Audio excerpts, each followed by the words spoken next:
Hello viewers, welcome back to new video. In this video, I will show WhatsApp call in jet record voice message problem. Let's see how to solve this problem.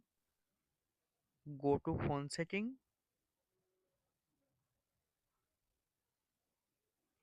scroll down, click on app management,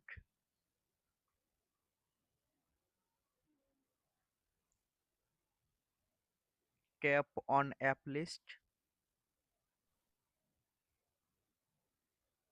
scroll down, click on WhatsApp app, tap on force stop, tap on OK. Now click on permissions. All permission allow on WhatsApp app.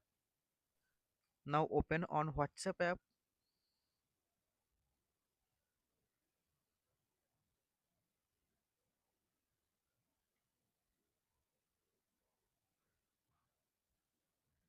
Problem solved. Thanks for watching. Don't forget like and subscribe.